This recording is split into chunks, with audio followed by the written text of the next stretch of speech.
I think you're on mute.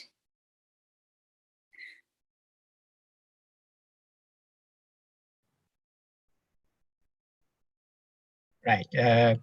I think it's 10 o'clock in the morning in Sri Lanka. So may I say good morning to ladies and gentlemen who are here with us today for this webinar. And this is one of the pre-conference activities that we have planned in our run-up to the Colombo Conference in Medical Education 2021.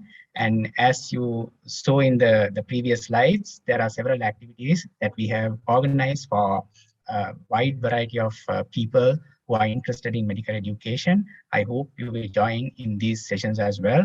And today's session is very important to us. It is on well-being matters in health professions education. It's about well-being. And I'm Professor Margaret Rea, Faculty of Medicine, University of Kelaniya, Sri Lanka. And we have the resource person, Dr. Margaret Rea from US. I'll formally introduce you, Margaret, in a minute. So this session is going to be delivered by her for about 40 or 45 minutes. And after that, there will be a question and answer session. My colleague and the coordinator of this session, Dr. Pavitra Godamune, will be collecting your questions from chat box. You can always put your questions in the chat box, and she will make sure that your questions will be answered towards the end of this session. So let me introduce our resource person today, Dr. Margaret Rea. Dr. Margaret Rea, PhD, is a clinical psychologist and the Director of Student and Resident Wellness at the UC Davis School of Medicine and the Betty Irene Moore School of Nursing. She's responsible for overseeing wellness programs and services for medical students, nursing students, residents, and fellows. For 15 years, she has engaged in developing and providing mental health clinical services and wellness prevention programs for students, trainees, and faculty, providing her with in-depth experience in many personal and system factors that affect clinician and physician well-being. She sits on working groups at the AMA, AAMC, and ACGME, addressing issues regarding physician, mental health, and well-being. Her work in the area of provider well-being has been complemented by her research in the areas of adolescent depression and suicide. We are very fortunate to have you here for this webinar. We thank you very much for your cooperation in getting this going. So over to you, Rea. Well, thank you very much for that nice introduction. And I'm so pleased to be here. I was about to say tonight, but I realize it's morning. So I'm so pleased to be with you this morning to talk about a topic that I'm really very passionate about, which is, well-being in medical education, in health sciences. And I'm passionate about it personally because I feel that it's crucial for us to pay attention to the well-being of our providers, our scientists, our faculty, and our students. And this is an area that is currently a large focus in the United States. And why is it such a focus? Because we are realizing the impact, number one, on patient care. And we're also realizing how important it is to sustaining our workforce. And I think tonight we would probably all agree that this is an incredibly crucial time, given the pandemic, that we're gathering together to talk about well-being in health sciences education and for our providers. So let me begin by sharing my screen, hopefully. There we go. So the title that I had for us this morning is A Pause for Well-Being. And I can imagine that all of you are incredibly busy at what you're doing. And I heard that you also, there's, for our colleagues here tonight in Sri Lanka, that there's another surge and a lockdown going on right now.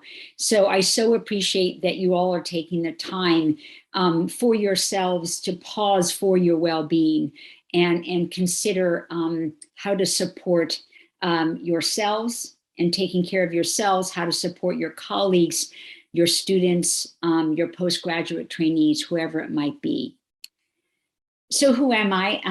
As that kind introduction indicated, I'm a clinical psychologist, and I've worked in the area of mental health and well-being in health sciences for a while, for quite a long time, working with students, both nursing and medical students, are what we call our residents and fellows here in the United States, our postgraduate trainees, as well as our faculty. Not only have I filled a role of providing mental health services for these stakeholders, but also developing programming, curriculum around well-being, as well as research. Currently, for example, we're doing a big project of looking at what are the factors that support and do not support resiliency in health sciences. So what are our goals for today? To give you a brief view of the landscape about well-being in academics and healthcare here in the United States.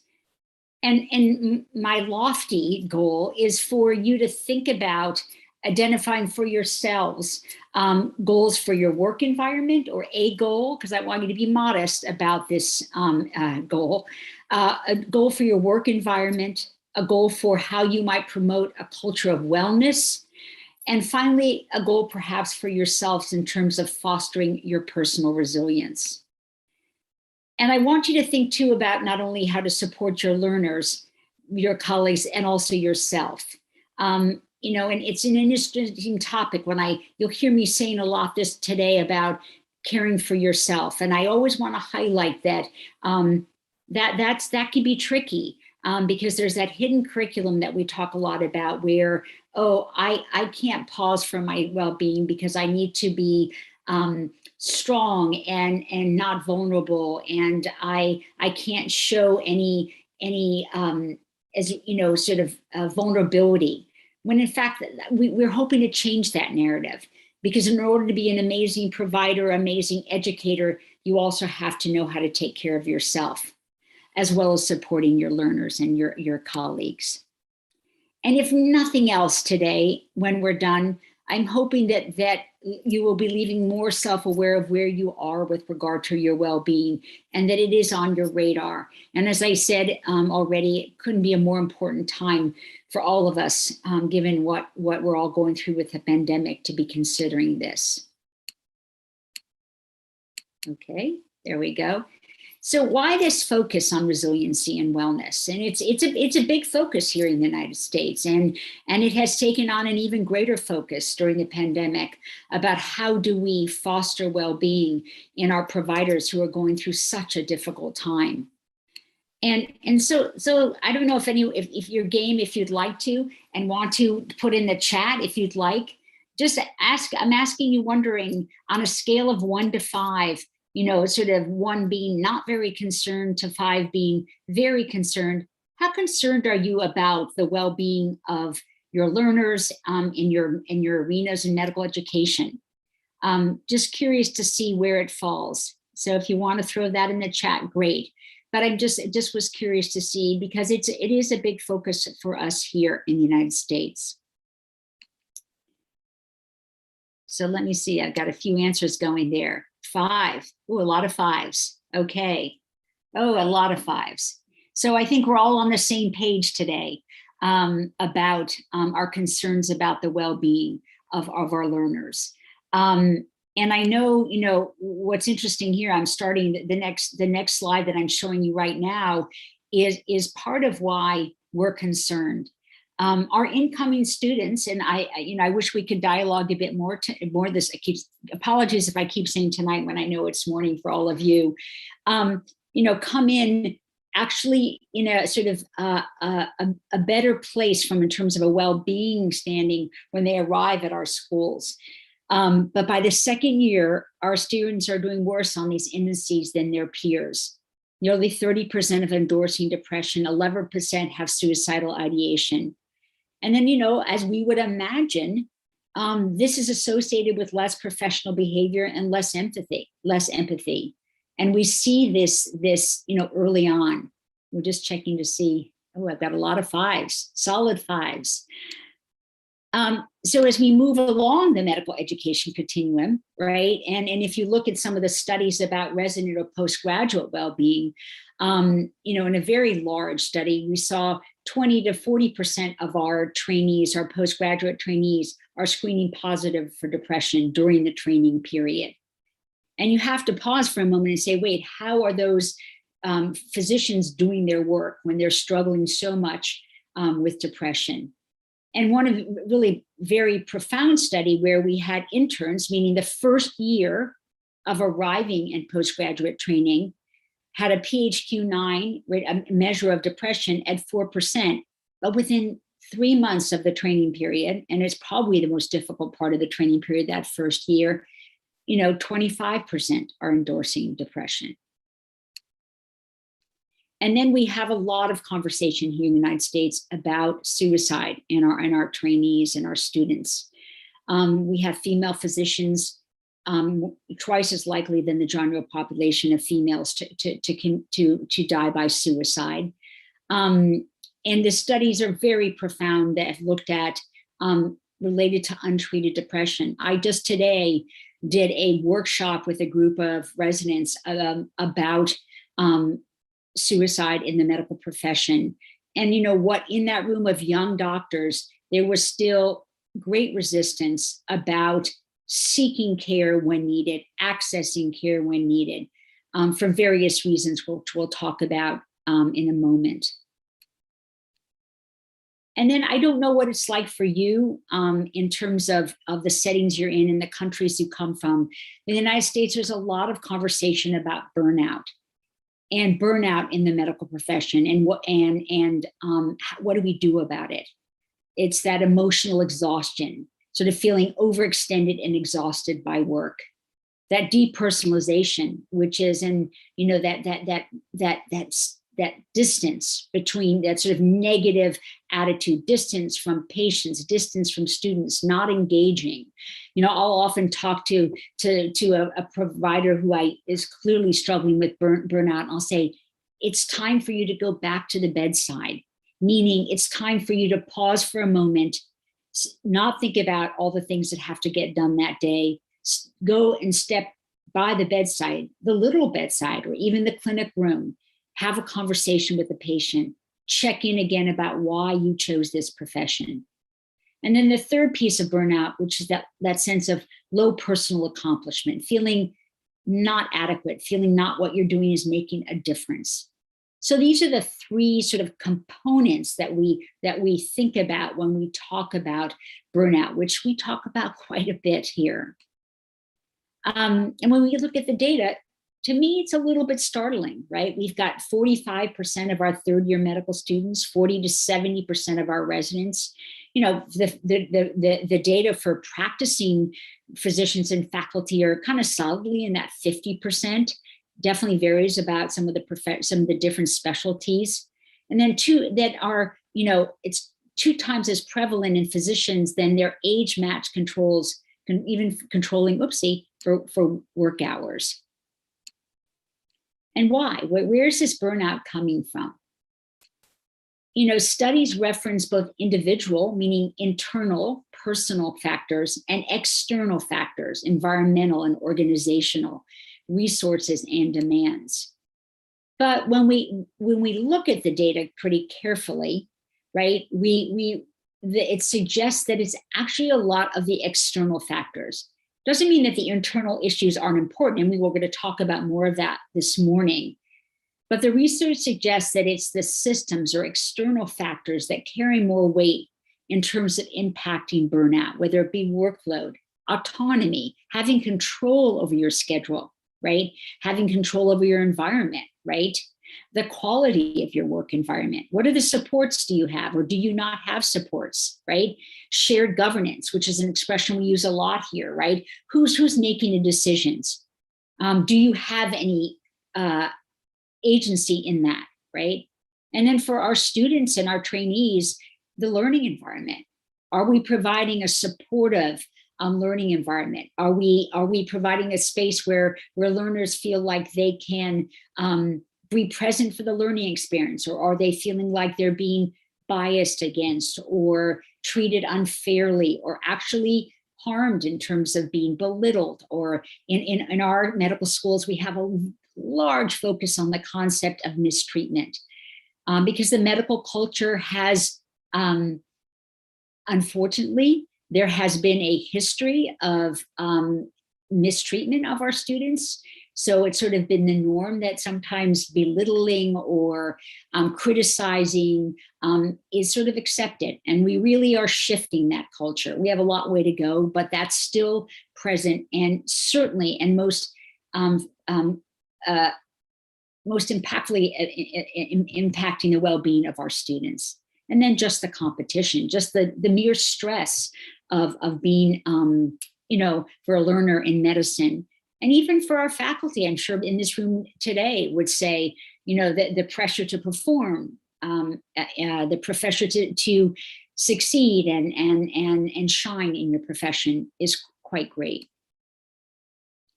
And then I wanted to share a few of the other factors that we are looking a lot here about what's impacting our the well-being in medical education. And I don't know if this is even on the radar in your settings, in your countries, in your culture, the concept of imposter experience.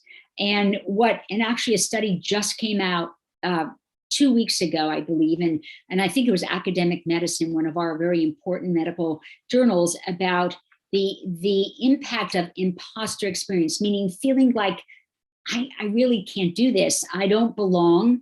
I'm a fraud. And perhaps it was a mistake for me to do this. And in this study, that experience in students was related to suicidal ideation, right? And that idea that, wait, I'm not good enough. And there's some really important even studies, as you see, I list senior faculty. In 2018, there was a really interesting and important study, again, in academic medicine, about how senior academic faculty can struggle with this. And this often happens when they are asking themselves, to go one step further, whether it be to put in for a grant or ask for a promotion or try to advance. And then that imposter voice steps in. Are you good enough? Can you do that? And that's certainly, that experience is related to well-being. And so we're talking a lot about that. Imposter experience was actually the phrase, or imposter syndrome was identified, or I should say labeled, the construct in the 1970s for female academics, because they were faced with a culture where, yes, they were smart, they were accomplished, but the input they were getting from the culture around them was, wait, you don't really belong. You really aren't good enough to be here as a woman. And that was internalized. And a second issue that we are facing here for our clinicians is the stress of the electronic medical record. And that is impacting greatly the well-being in medical education for our clinicians. And this concept I wrote in this slide of pajama time is actually something that a phrase that we're hearing a lot about, meaning how much time are our clinicians spending away from work at home when they should be resting in their pajamas, but actually sitting at the computer, doing their notes, checking in on their patients. And there's really strong data that is impacting the well-being of our providers. And then, as I said earlier on, these issues around provider well-being, burnout, rates of depression, suicidality, have this profound overlay in the context of COVID. Right now, we're talking about personal safety, concerns about the safety of family and friends, adequate support from leadership, which is a big issue for us here. Are our leaders taking care of us, meaning taking care of our providers? Are we getting adequate access to PPE?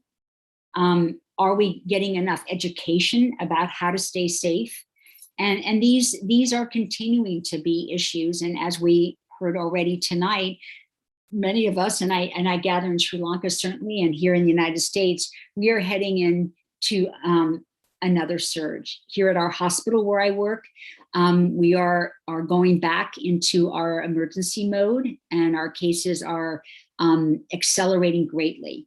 And our ICU is filled, and we're back to the concerns about this. And what's really interesting for us here in the United States, and I just left a meeting about this today, is that the landscape is somewhat different. And I don't want to generalize because everyone is unique and every setting is different. For us right now, maybe a year and a half ago, or for us, probably our highest surge was about March 2021, was there was this sense of, an honor and a privilege as a physician, nurse, advanced provider, to be there, to be able to provide care for the patients who were ill. And that still remains, but right now for us here, there's an overlay of, oh my gosh, here we go again. Can I do it again? And then a lot of anger. And for us here in the United States, some anger around patients and even providers who are not being willing to be vaccinated. And that has changed the well-being landscape a bit here for us in the context of the pandemic. And what are the consequences of all these things that I'm telling you about, right? Lower empathy, poor patient care, more errors. Patients feel it, right? Patients know what it feels like to be in the room with a provider who is emotionally exhausted, who's, is disconnected from the mission of being a provider, right? Job dissatisfaction, whether that be as a clinician, as an educator, a teacher. We see quitting practice and work. And I think, to be honest, I would think here in the United States, my guess is that the conversation about the emphasis about provider burnout started about 10 to 15 years ago. And I think a lot of it was based on, yes, patient satisfaction, but also the fear that we were going to lose our workforce. People were quitting, and leadership had to stop and say, wait, what's going on here? What can we do? How can we change this? Okay, so we've seen a lot of that, and then stress-related health problems, poor relationships. We don't just sit, and be burnt out and then go home and it doesn't impact us. Substance abuse, and then suicidal ideation. And then we have a really interesting debate that's sort of going on over here a little bit on the side about the debate about defining burnout versus depression. Are they the same constructs or are they different? Is burnout really major depression? And some of our psychiatrists, and actually there's a very interesting editorial written by the head of the American Psychiatric Association, Dr. Kendo, about this idea. Because one concept is if what we're talking about, people are labeling burnout really is depression, we are probably missing an opportunity to treat those physicians, providers, faculty, students, trainees for depression.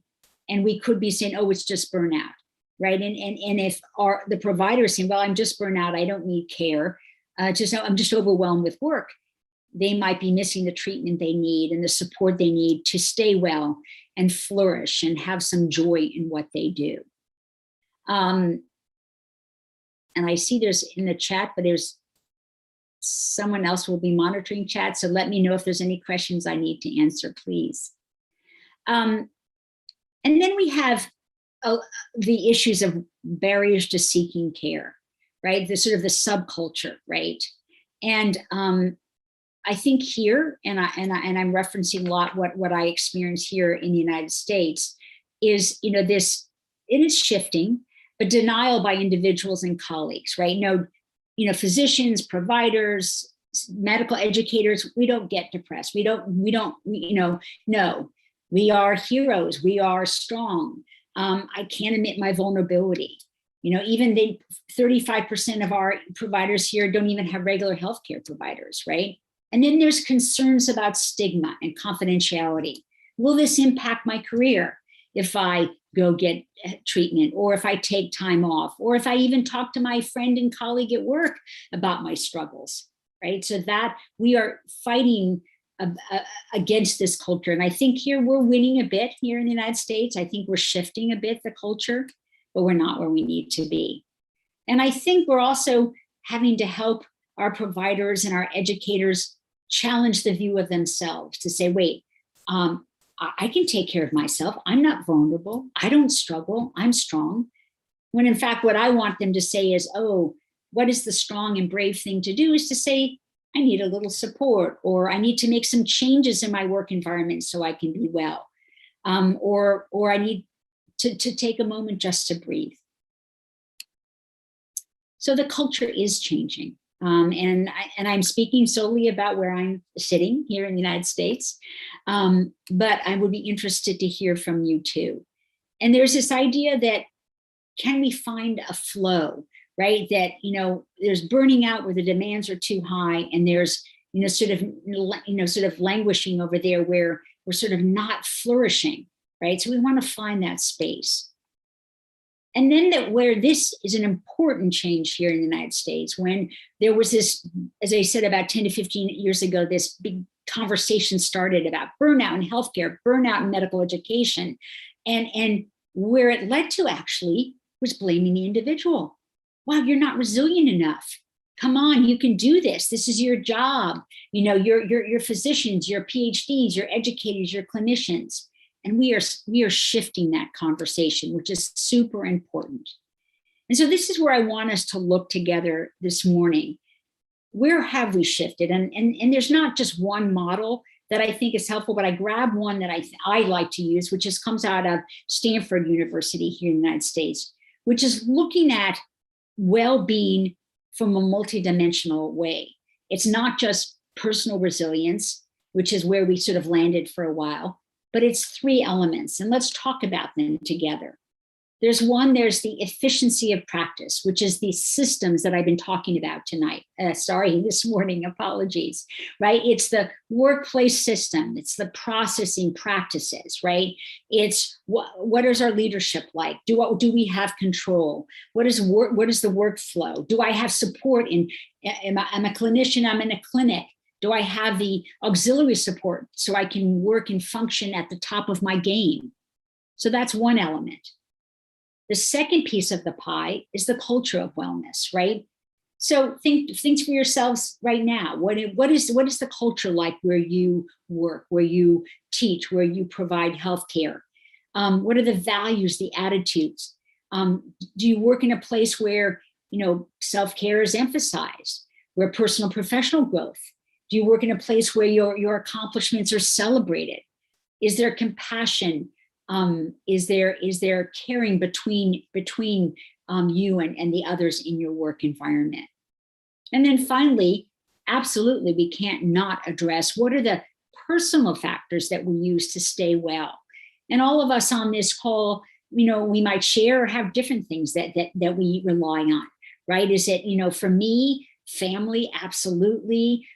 For me, connections with others. I'm trying to do a better job at my physical well-being.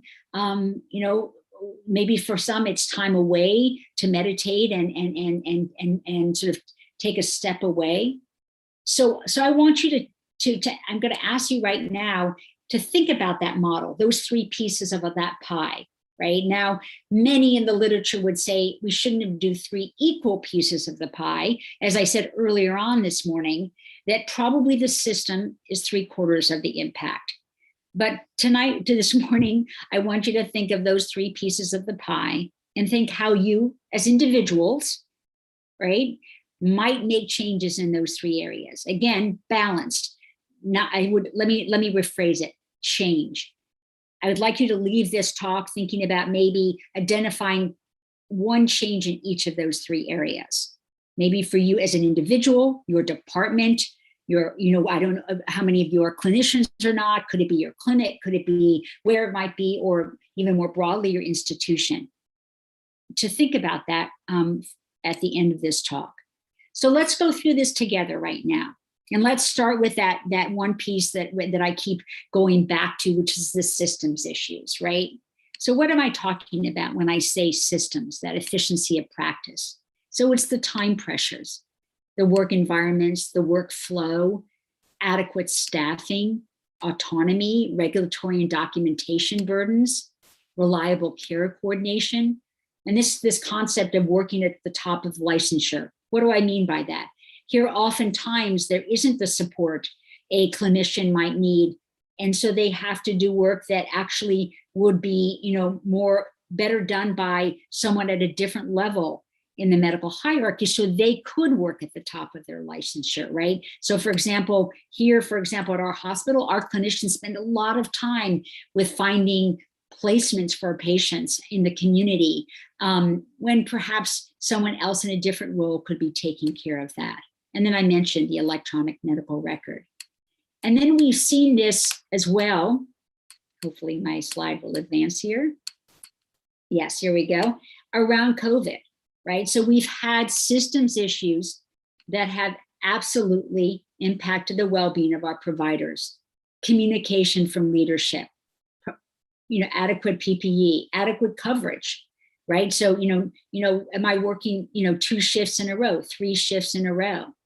And for us here, and I imagine it's for most of us on this call, some of our providers have been asked to practice outside their level of expertise. And then are we getting the support we need if we have exposure, post-exposure management? So think for a moment, where might you consider a change? Is there something about your schedule that you could impact? Your hours, your personal workflow?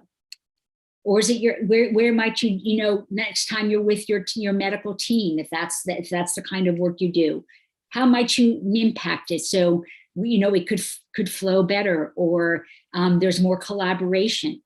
Where could you make a change? It's even your workspace, right? I was giving a talk using this model, and someone said, oh, after I left the presentation, I decided that I was going to put a sign on my door for 1 hour a day, a do not disturb, where I could just take a moment to just read and get curious again about medicine, and just giving myself that space, that time away from the clinical duties, the interfacing with colleagues, just to give myself time to be curious. And then that inbox, something we talk a lot, right? That all of us, the email, and it could be email from colleagues, but here so much of our patient load is navigated through that. So how might I navigate that so I can have? So maybe I've forgotten something. Think about that. All of us here on the call might have unique environments where we might think, wait, how can we make a change? So think about the change. And notice I say goal, not goals, because I don't want us, I want to do what I can to help you be successful with setting a goal for yourself. So smart, specific, reasonable, and obtainable. So let's go on to the second piece of the pie, the culture of wellness. And ponder for a moment, if you will, when you think, think for a moment and say, when I'm at work, what is the culture like, right? What are the attitudes, values, and behaviors that, that promote self-care, personal and professional growth, compassion? Is that happening in where I work? Is it, do you think so? So let's think about it. How do we create that? What does a well culture look and feel like? Is your leadership committed to wellness? And are you leaders on this call tonight? Does it even come up in conversations, right? Do you have faculty meetings or meetings with your students where you discuss well-being? Is there an infrastructure to support wellness?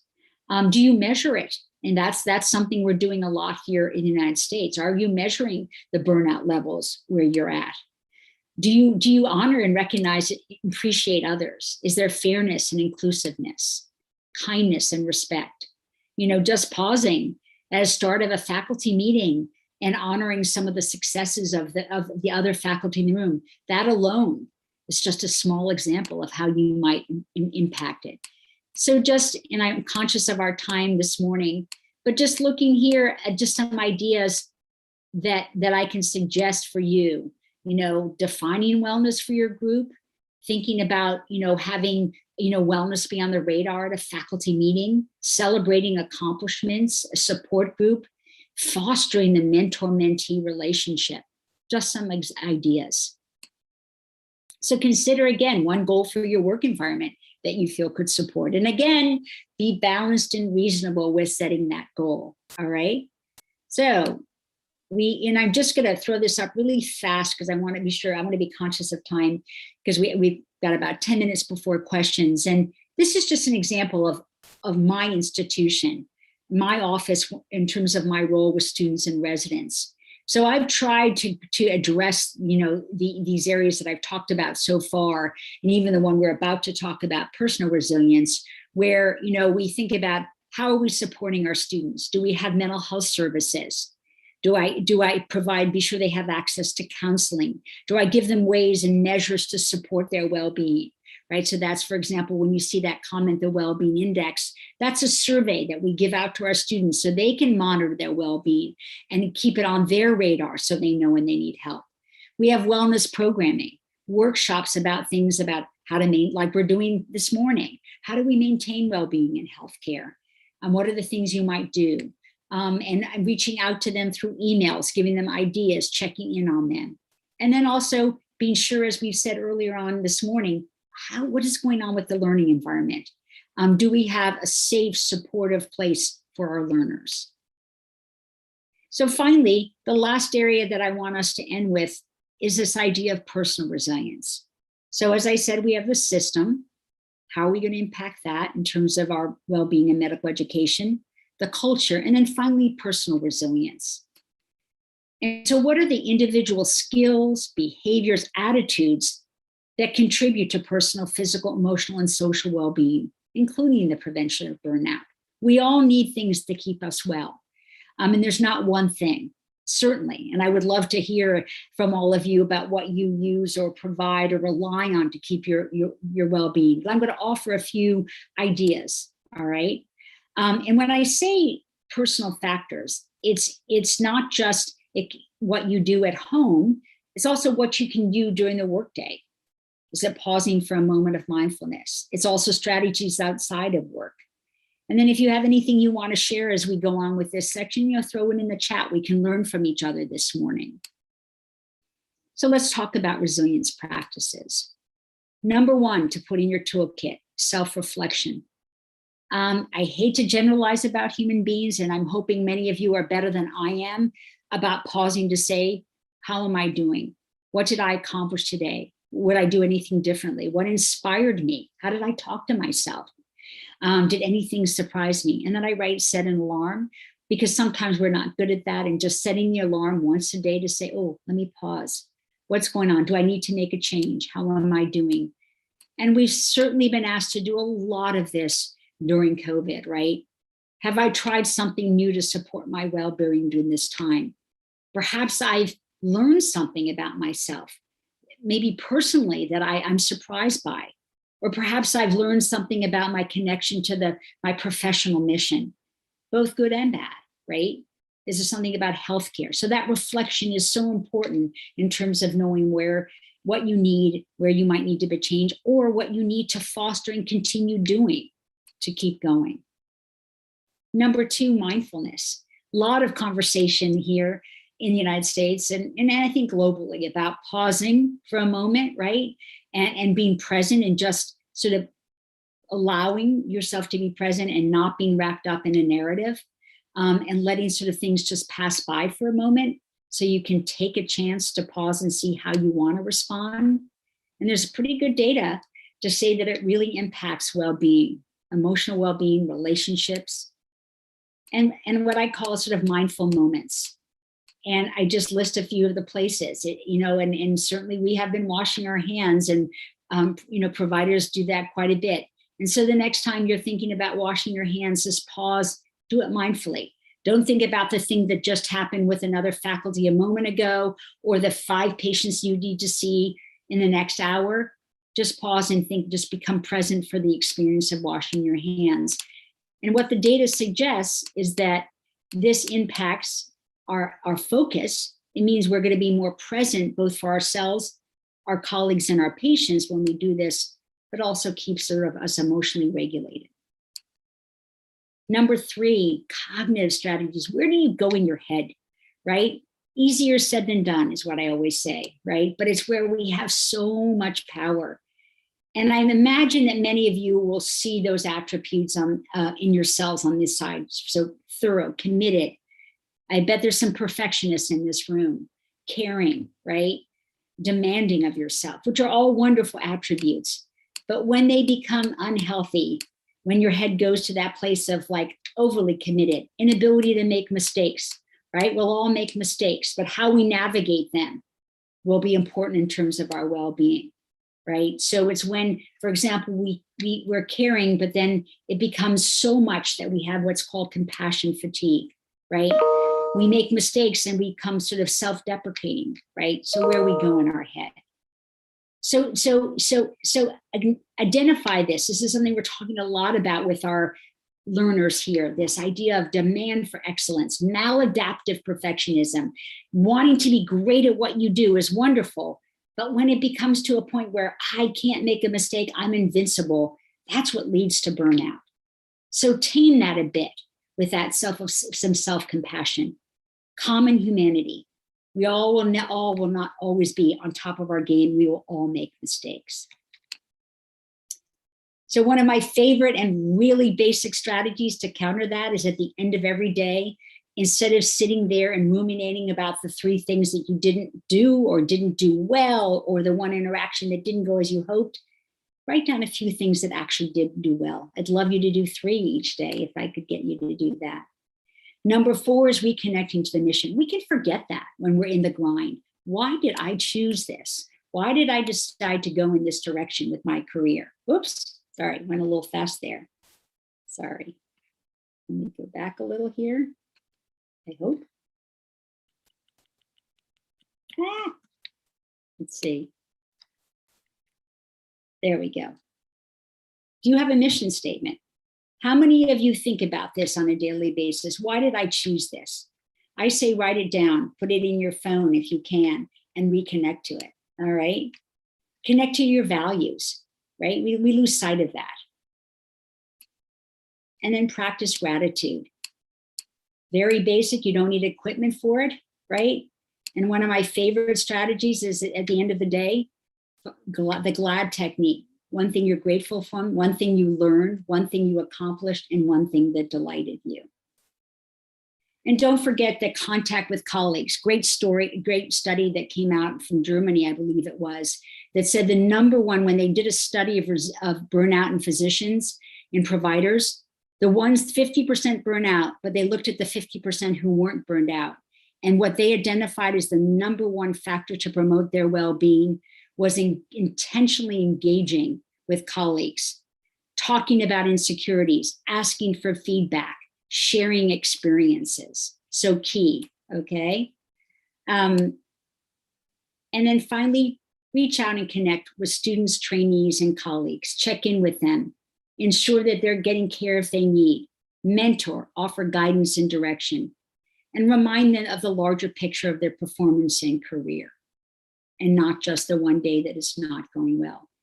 And please, at the end of this talk today, I'm hoping that you are thinking about protecting your own wellness, whether it be connecting with friends and families, colleagues, counseling. And the earlier you reach out, the data suggests the better things the outcome will be. So as we sort of end today, here are the tools I want to offer you, a summary of what we've talked about. A goal to impact your system, right? Using that Stanford model, a goal to impact the culture of wellness, and a goal to support your personal resilience, whether it be intentional reflection, cognitive reframing, connecting to your mission again, honoring your successes, perhaps a little mindfulness, perhaps a little gratitude, connecting with colleagues, and then finally, of course, caring for yourself, colleagues, and your students. So thank you, and wishing you well. And now I hope there'll be some questions if I can answer. So I'll stop sharing. Thank you very much, Margaret. It's really fascinating. I think there were so many useful things that we can grab from your presentation, and I'm very grateful and I'm very thankful for your advice and the experience that you shared. May I hand over to Pavitra to deal with questions?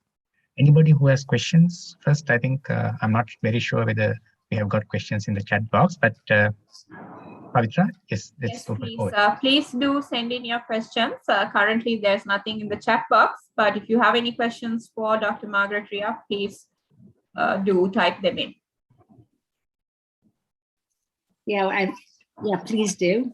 And I'm also, as I'm looking at the chat box, I'm seeing all those number 5s from when we started our conversation. And I'm hoping that, that's something we talked about this morning will help you think about how can we shift that 5, maybe bring it down a little bit. Is there something I want to take from this conversation this morning that might impact the well-being? Because that question was about your learners and your students, something you might want to bring forward with them, even just asking them to do a little self-reflection. Okay, I see that question. What are some resistance or barriers you have faced from head faculty or senior healthcare professionals? Ooh, that's a great question. There certainly has been resistance. And part of that comes from fighting the culture, right? And one of the tensions that I face is that if I am saying we need to look at the learning environment, and when I go to leadership and say there's things going on that might be negatively impacting our learner, or I think that we need to bring in some wellness programming to foster well-being in our learners, some of the resistance I get is, wait, no, what we need to do is focus on, teaching them, right? And focusing on well-being is taking away from the integrity of the learning experience. And they need to, we need to foster toughness and not only the learning, but also this idea that, they can't be soft or weak. They need to be strong. And I challenge that. So yeah, that's an area that is changing for sure, but there's still that narrative, that culture that is a challenge when I talk about addressing well-being in the learning environment. Oh yeah. Yes, Margaret, there's a question from about managing work-life balance under this situation. What are your tips? And I wanted to add to this also because I think something called Zoom fatigue is, especially under this condition. I mean, what are your suggestions for managing this? Because it's becoming very difficult because we are working from home and there are all these issues. So wonder what tips you could offer for that. Yeah, I mean, I think that first of all, I want to encourage you to consider work-life integration, not balance, because I think if we put the pressure on ourselves to think that we can equally balance every day of our lives, our work and our life, right? We're putting ourselves in an impossible situation. Most days it's going to be like this and this. Some days we're going to be like, wow, my home life needs focus right now because of something that's going on, and I'm going to have to make, some sacrifices in my work arena. And that, I think, is just a constant challenge. In the current conditions, it's even harder, right? We're sitting, many of us, at home, and one of the things we're all reading about is we don't stop when we would traditionally stop if we were leaving the office, right? We're sitting on the computer. We're continuing to work when it's evening time, when we should be closing the computer and enjoying time with family and friends, or even just for ourselves to refuel. So I think it requires great intentionality in this Zoom world that we're living in, where we're, often, not all, but many times working from home, to be able to say, no, today, now my work day is over, and I'm closing Zoom. I think unfortunately, we're doing a lot of changes here at our institution about shortening our meetings, doing some concrete changes in how much time we're on Zoom, cutting our meetings down. No longer does it go to an hour and then we jump on to the next meeting. We're really trying to stop, or actually, it's better to do starting 15 minutes later, because if we say we're going to stop 15 minutes before, it never works. So we start our meetings later at like 15 minutes past the hour. So we're shortening the time that we're on Zoom, right? So because it's just, it really is draining us in terms of, and we're also losing the connection and engagement that we get when we're in person. Many of our clinicians are telling me that when they were able to get back into providing healthcare, being in the clinic, being in the hospital, it was actually at times quite fueling because they were again, around colleagues and got that support. So you see anything else here? Yes, thank you, Margaret. And then there's another question about how we could support our students' well-being in the context of COVID and their exposure to infections. Yeah, that's obviously a very important conversation. And what's for us, and I don't know what it was like for you, but when the pandemic began, March 2020, we pulled most of our students away from the clinical settings. And there was interesting conflicts in that area. Many of them wanted to be in it and wanted to be part of it. But our job, we felt, was twofold: to protect them as student learners, to protect their health, right? Is part of is paramount, right? To sort of our job as medical educators. Many of them were frustrated by it. And others were scared and were, fine to be pulled. But right now, actually, it's interesting you bring this up this morning, because right now we have many of our students are getting sick with the Delta variant, despite all our students are vaccinated, but they're getting sick. And now what we're facing is, how do we protect their education? They have to, our guidelines are they have to be out for 10 days, right? So now how do we be sure they're still getting the content they need, or the clinical experience, especially for our clinical students? So we are absolutely struggling with that. And it's requiring a great deal of flexibility in the learning environment that we've never had in medical education before. And there are concerns, absolutely, for our current students, the ones that lived through 2020 and now are postgraduate. Many of them did not have the clinical experience that they would have traditionally had. And it will take time and for them to catch up and require flexibility from faculty. So that's what I would ask of faculty, is to support that. Thank you for answering that question. And there's another question. I think what they're meaning to ask there is whether you feel that medical students should be given like some kind of training in terms of all these psychological methods for managing work-life balance, whether there should be, whether they should be incorporated into their training. Yeah, and that's a really interesting and very controversial conversation that we're having here in the United States. The way I look at it is that I feel that medical schools and nursing schools and others that it's important for them to help medical students identify how to support their well-being early on, because we don't want to just not address it and then have to go on to be practicing physicians and this has never been on their radar. We need to start this conversation early in medical school, and we need to provide content around it, right? About everything from how do you check in on, let's just the simple idea of self-reflection. How do we know when we're not well? And how do we bring some kind of content to our students so they can learn about that? And I think the language I like to use is that maintaining well-being, knowing how to maintain well-being, is part of professional identity formation. And I think you had a talk on professional identity formation. I think I saw, here in your conference. And so, so that one of the pieces of professional identity is knowing how to stay well. That's part of being a professional, knowing when I'm not well, knowing when I need to make change to be well, knowing when my well-being is impacting my relationship with my colleagues, with my patients. So I think we need to start this conversation in medical school and provide content around it. Thank you, Margaret.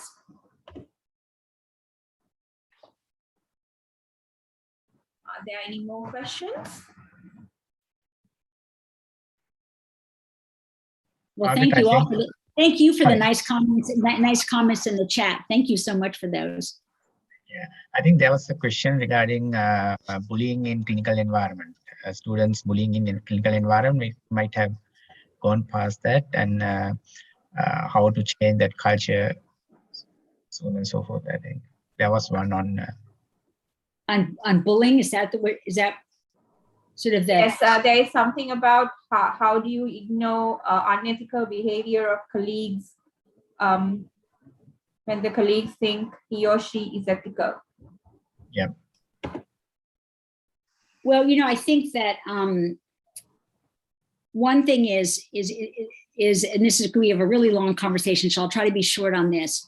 I think there's a lot of power, and this is what we're talking a lot about here, is the idea of bystanders, right? So a lot of what has gone on in the medical culture over the years has been that unkind and what I would call unprofessional and bullying behavior and some mistreatment has been fostered and allowed to go on because we haven't been good bystanders. So if I'm standing there and I'm watching a student being spoken to in an unkind way or mistreated, and I as another faculty member have not addressed it or spoken to my colleague about it, labeled it, identified it, that we have allowed it to go on. So I think part of what we need to do to make a shift in the culture is to be better bystanders, and be able to say, wait, no, that's not okay. And it doesn't mean you have to call it out. It's not one answer. It's not like I'm going to, maybe I would pull my colleague aside and talk to them. Maybe other times it is important for me to say, no, it's not okay to be, talking to our students in that manner. So I think the only way we're going to make change is if we start addressing that in a more direct way. Thank you. Any more questions?